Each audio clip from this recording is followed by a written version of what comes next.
Hey guys, it's Jakson Buhaj with TMZ here. It's necessary, before we get into this interview, to put a trigger warning here. I interviewed Jess Michaels, who is a 1991 Epstein survivor. What you're about to see is her testimony regarding how Jeffrey Epstein sexually assaulted her, and she goes into great detail about what happened. So if you are a survivor of sexual abuse or sexual assault, or it's something you are currently dealing with, watch at your own discretion. And if it is something that you are struggling with on a day-to-day basis, please call the helpline that's on screen right now. You can also download Jess Michaels' app, #WithYouToo, that's on screen right now, currently helping survivors of sexual assault. So let's get into it. I don't know if you remember when the birthday book came out. There was an image of Jeffrey Epstein. He has 3 girls. He's on a lounge chair when I was doing that trial massage. He abruptly got up and he said, "You're doing it wrong." He said, you're gonna have to take off your dress. You're gonna have to let me show you how to do it. That's how you learn. I really just shut down. Hey everybody, it's Jakson with TMZ here. Today, I'm joined by Jess Michaels, who is a 1991 Epstein survivor. She is also the founder of the WithYouToo social safety app. Ms. Michaels, thank you so much for joining me today. I can't tell you how grateful I am, Jakson, to be here. Thank you so much for inviting me. Of course, I'm very grateful for your time. Now, take us back to 1991.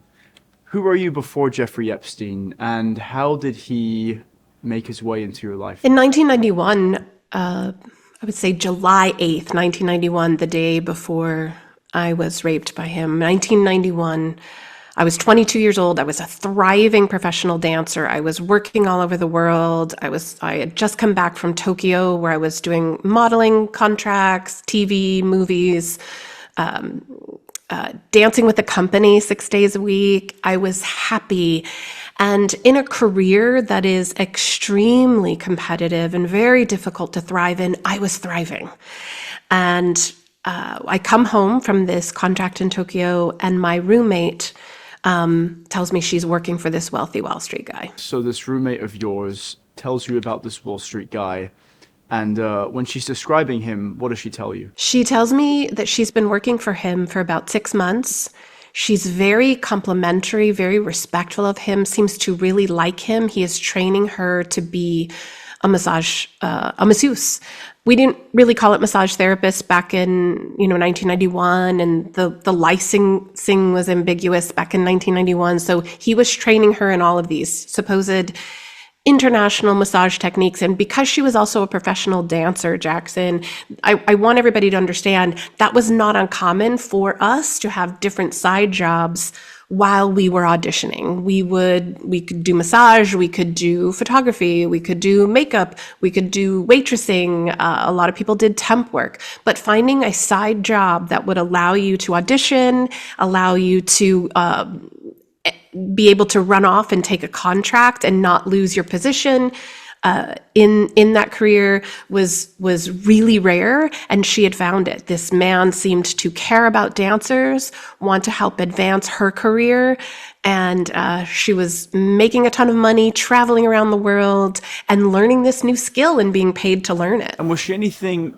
there anything that she raised to you at the time that might have caused some alarm bells in the back of your mind? Or was it just this man who was very philanthropic and wanted to support dancers? It definitely made me question it being too good to be true, right? Because so I did ask her, one question was, are you in love with your boss? Because she seemed to really like him. The other question I had was, is it just massage? To which she said yes, and I believed her. So I asked my questions when I was concerned and when some red flags went off, and felt really confident and trusted my friend. This wasn't a new friend. This wasn't just a roommate. This is someone that I knew for a year and a half. I'd spent 5 months on a cruise ship with her. She was somebody I loved and trusted. At what point does the bridge between you and Epstein form? So she's telling me all about him for about 2 months. And I have to tell everyone this, I think this is important for them to understand. I was jealous. I was jealous of this job that she got because it seemed to be the perfect side job to be able to do and be a successful professional performer. And so it would be 2 months of me hearing about her trips and seeing her money and hearing, Jeffrey, for her to finally say, in July of 1991, I got a dance contract. He's looking for a backup person. Would you like to meet him? So I jumped at the chance, of course, to meet him. And that very first time that I met him, I went in for an interview to his office. It was actually Les Wexner's building on Madison Avenue, and went into his office. He was shockingly, I thought, kind of stoic and very professional and very serious about massage and the body and muscle groups and techniques, to the point where when I was sitting with him, I thought, I'm not going to get this job. I don't know as much as I thought I did. And I thought I had an in because of my friend. And it didn't seem to be true. And he seemed to portray the image of like, I'm the authority here. You don't seem to know what you're doing. So I'm not so sure you're going to get this job. And he asked me to come around the back of this kind of old metal school teacher looking desk. The office didn't look impressive. It didn't, I was even questioning whether he was really this wealthy millionaire, because the office was quite sparse. It was that old metal school teacher desk. And he opened up the drawer, and in the drawer were these, it was called the Book of Massage. And there were dozens of them, the same book. Dozens of them. And he said, you're going to have to study this book and we'll see how it goes. So I left that office not sure if I actually got the job. Right away, got a notebook, went home, started studying, because I'm an overachiever. And I thought, okay, I may not have known it enough for you when I walked in that door, but I know I can study and I know I can get this job. So my roommate gets home and she says, Jeffrey liked you, so here's a number you're going to call, and you're going to go for a follow-up, a trial massage, like a follow-up interview. And I spent that week studying that book.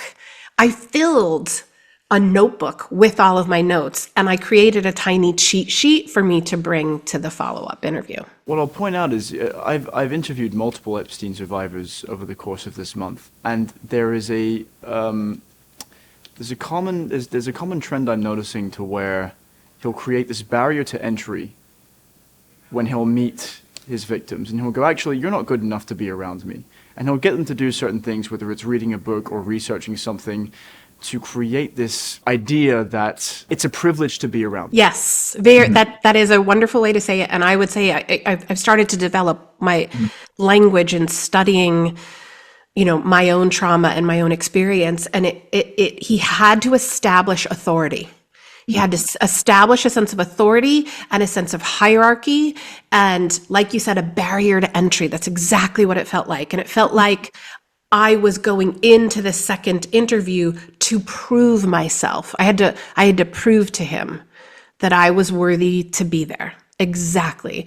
And one of the other things that I've learned, the more that I learn about just basic sex trafficking 101, my friend bringing me to him, that happens on every street corner in every town and city in our country. That is nothing unique to Jeffrey Epstein. There's not some special formula. That's exactly how it's done. And it's another way that he created a sense of trust to drop my barriers. And so he put you in this position where day in and day out, you are studying this book that he has told you to read. And you go back for your follow-up interview. What was that like? Well, it was very different building, different environment, because he had invited me to come back to a penthouse that he was in. And it was not the townhouse that they always show. He didn't own it at that point. It was this penthouse where I went into the doorman, and the doorman put the key into the elevator to open a special elevator that when I went all the way up, the doors opened into the apartment. And I walk into the apartment, and I'm in the foyer, there's a wall. I walk around the wall. I hear Jeffrey say, I'll be right there. I walk around the wall, and it is floor to ceiling windows in this apartment. And this is the first time that I have a sense of, oh, wow, this man really is a millionaire, really does have a private plane. There was a sunken living room. I had never seen one of those before. It's one of the reasons why the memory sticks with me, because I was really impressed with the sunken living room, and the view of the city was breathtaking. Oh, was there anything that stuck out to you besides this sunken living room in the penthouse? I mean, floor to ceiling windows with a massive view is quite overwhelming for someone that is trying to make it as a dancer, someone in your position. It's kind of funny too, because when I tell my full story, I actually grew up in a trailer park and worked my way through dance classes, paying for them for myself. I had never seen anything like this in my life. Right. So it was very destabilizing. And so he says, I'm going to be around in a minute. And at what point do you make contact with Epstein? When he comes around that corner, what happens? How's the interaction? So Jeffrey comes around the corner and he's in a white bathrobe and he has a white towel. It's why sometimes when I see all of the pictures that come out and I see those white bathrobes, it can be really activating for me and really uncomfortable. And I just want to throw up when I see those white bathrobes. So he comes out in a white bathrobe and he has a white towel. And as I explained before, I was really successful. I'd navigated a lot of success in my life thus far, my year and a half as a professional dancer in New York City, and living in Tokyo and navigating the entertainment industry there, modeling and in TV, in movies. So I felt like I wanted to assert myself and ask the uncomfortable question. I asked him, so Jeffrey, why do you hire professional dancers to do massage when clearly you could hire a professional? That was my first question to him when he came out. And he said, oh, and he said, dancers have such beautiful bodies. They know how to take care of themselves. Would you want a fat personal trainer? And, I may want you to do dance lessons for me. And he does like a little plie in his bathrobe. And then he does something that was the first moment. If you asked me when was the big moment that I wished I had turned around and left, he said, and dancers are comfortable with nudity. And he takes off his robe, puts his robe on the back of the dining room table like nothing, grabs the white towel, puts it on the floor and lays down. Doesn't even look at me, doesn't look to me to ask the question, just tells me dancers are comfortable with nudity. And in my brain, I just go, wait, she didn't say anything about nudity. He didn't say anything about nudity. And but at the same time, he really normalized the behavior. And what I didn't understand at the time was that that was a very manipulative move to see how far he could push me. And it is something with narcissists and predators. Every single sentence that comes out of their mouth is about crossing that line. How many times can they cross that line and test to see what you do next so that they can adjust their behavior? I'm wondering if you are even able to put it into words, which I imagine is very difficult. Can you describe the level of shock that you were feeling when he stripped down naked in front of you and you're standing in a very unfamiliar place? How were you feeling at that time? That's a great question, because as I've been through obviously a lot of trauma therapy, and I've tried to break down that moment and what was happening in my brain and in my body. As a childhood sexual abuse survivor, what started to happen in that moment and the level of shock was that my survival system in my body started to activate.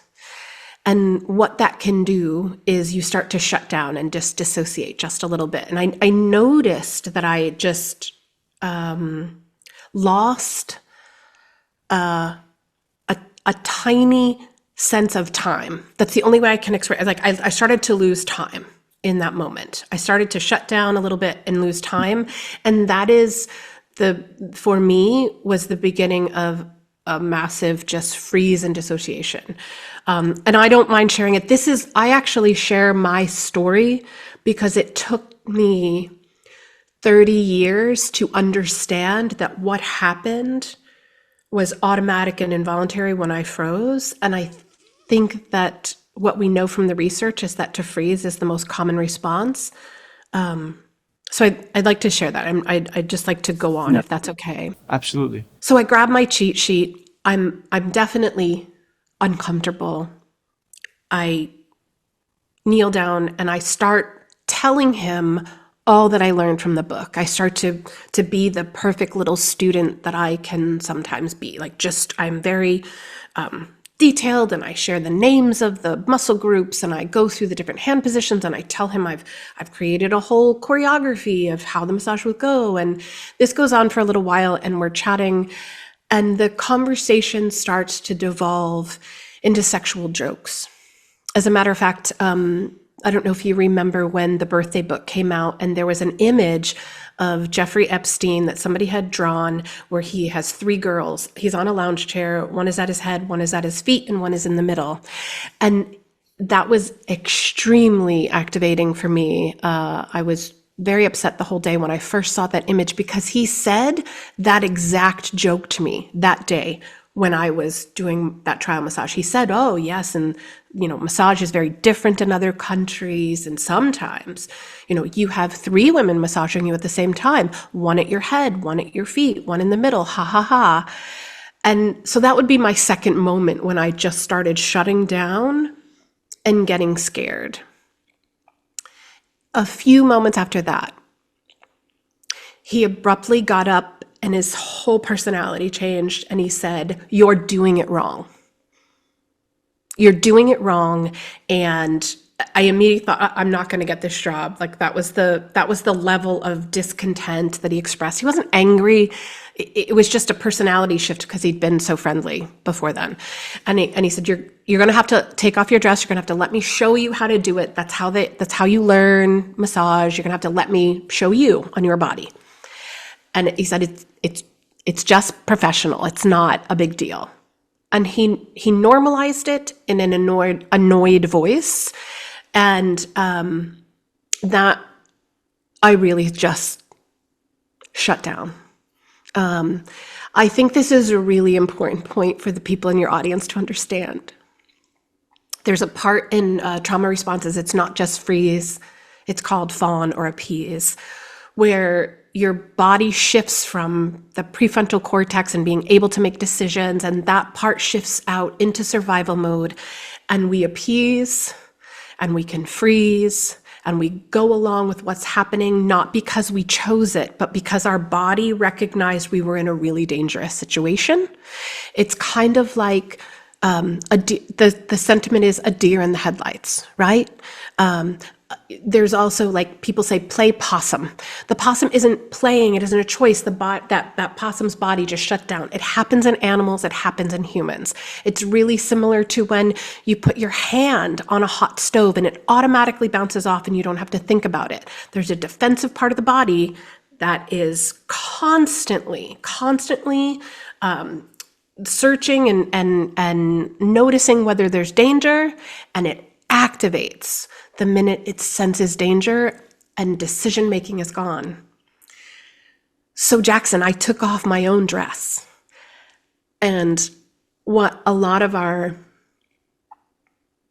justice systems and society doesn't understand is that at that point, I was already back being that 5-year-old girl who had experienced sexual harm.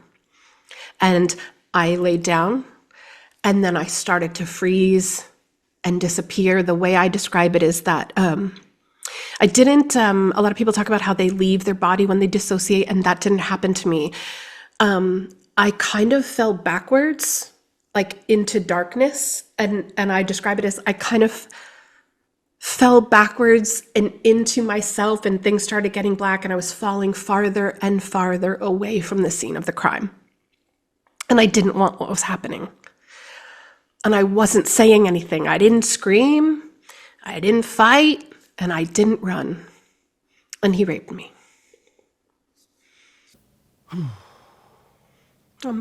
Sometimes I feel like I have to just check in on the people I tell my story to. Please, none of the concern should be on me at all. Jess, I want to say, from what you've told me about yourself before you met Jeffrey Epstein, you were a go-getter, you were happy, you were inspired. And from just, the half an hour or so that I've been talking to you, I can tell that you are empathetic, you are astute, you are just lovely. And the fact that there are people on this planet that will do things like what you've described it's awful, it's inhumane, it's plain disgusting. It's plain disgusting. I don't think there are words that can describe just how awful that is. I'm so sorry, Jess. I'm so sorry. That is absolutely atrocious. And what I think an important question that I have for you is, being the founder of with you two, and your mission to empower survivors of sexual assault and sexual abuse, is there a common misconception about survivors that you think should be touched upon in this interview? Yes, thank you for asking. So I want to say a couple things. First thing, anybody that's watching, that's in your audience, that froze. Anybody that, took off their own bra, took off their own dress. I want to let people know and remember that predators know their prey. And the reason it got to that point with Jeffrey Epstein is because of all the testing that happened before that. He was testing my reflexes. He was testing my defensive system. He likely knew I was going to freeze long before I did. So that's an important point. The other thing I want to say is that in 1991, like when I left that penthouse, as I understood the law back in 1991, rape was determined by one question: how much did the victim resist? And so I didn't fight, I didn't scream, I didn't run out of there. I walked past that doorman as if nothing had happened. And so I blamed myself for 30 years. And when I didn't fit into the legal definition of what rape was, it's as if I also believed, well, I wasn't injured and I really wasn't sexually assaulted. And so I would go on to develop post-traumatic stress disorder because I never really got the help that I needed because I thought it was all my fault. And I wouldn't learn that I was actually sexually assaulted until Julie K. Brown's Miami Herald article came out, and those first 4 brave women came forward: Virginia, Courtney, Shantae, and Michelle. And I realized, for the first time in 27 years, I realized I was not the only person that Jeffrey Epstein raped. Because for 27 years, I thought I was the only person that it had happened to. And because I was isolated, because I blamed myself, I never got help. And I would learn after the article came out, after I started talking to my therapist, after we started dealing with this, that we actually can help people that develop post-traumatic stress disorder, that sadly, sexual assault survivors have the highest rates of post-traumatic stress disorder than any other tragedy, including combat. And study after study after study tells us so. So what I developed was the thing I wish I would have had. And that was support, and that people around me knowing what to do. So my app is a social safety app that helps peers know exactly what to do when someone needs support. And it includes a 90-day sexual assault first aid kit that notifies them week by week. What can we do now? What can we do this week? It treats sexual assault as an injury rather than a crime, that we focus on the injury first. Just like, Jakson, if I told you I was in a car accident last night, your first question wouldn't be, did you call your insurance claim claim? Did you make an insurance claim? It would be, are you okay? But the first question we get, if I tell you I'm sexually assaulted, you would say, did you go to the police? Right? I mean, that's the most common response. And if people started responding with, oh my gosh, are you okay? Are you feeling safe? Can I show up for you right now and make sure you feel safe so that you're not alone? We started knowing what to do for each other in those moments. We could greatly diminish post-traumatic stress disorder, but then I also believe because we've regulated that nervous system, made someone feel safe, we're gonna have a better chance of getting justice for that crime, but we're just really doing it backwards. Your testimony is very compelling, Jess, and I just want to thank you again. You have my utmost respect and appreciation for being able to do something that is extremely hard to do. Tell me about how you managed to break free from Jeffrey Epstein and his abuse. And if you could, after that, something that we talked about before this interview was how there is a common misconception that survivors of sexual abuse are broken forever. And so I think after telling me about how you broke free from Jeffrey Epstein, tell me about how you have healed from this awful situation. So I was so traumatized after it happened. I didn't go back. I was raped by him once in 1991. And what I will hear from people is like, oh, well, other people went back. And I think that we need to clarify something. I didn't go back because I was so traumatized. I was a child sexual abuse survivor. Why did other girls go back? Because they were really traumatized and they were a child sexual abuse survivor. It's both. I have not met a single Epstein survivor or any adult really of sexual harm that didn't also experience sexual assault as children. And that's a really important point for people to know. Even the girl that brought me, I would later on learn that she was sexually abused at a very young age of 2 years old. And so when people are trying to blame and cast blame on victims, which I still hear, I think we should really focus on the sex buyers and the pedophiles. That's who is to blame. The co-conspirators, the sex buyers, and the pedophiles, and the enablers. I think that's incredibly important for people to understand. I really, a lot of those recruiters, the girls that are labeled as recruiters, were still in that same toxic, narcissistic pattern of living based on childhood abuse. So that's an important distinction for people to understand.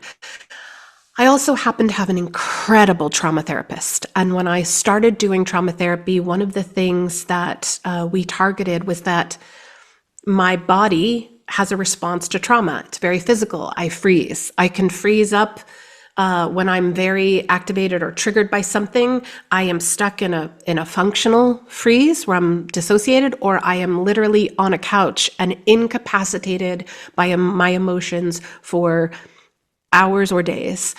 And so therapy wasn't just about, let's talk about it. Therapy involved somatic experiencing. It involved brain spotting, it involved EFT, emotional freedom technique, which is tapping. It involved music therapy. It involved a lot of what they call bottom-up therapies that helped me deal with how my body was reacting, rather than just talking about top-down theories, which was just talking about what happened. It's very, very different. And that's a really important distinction for people to understand when they're looking for a therapist.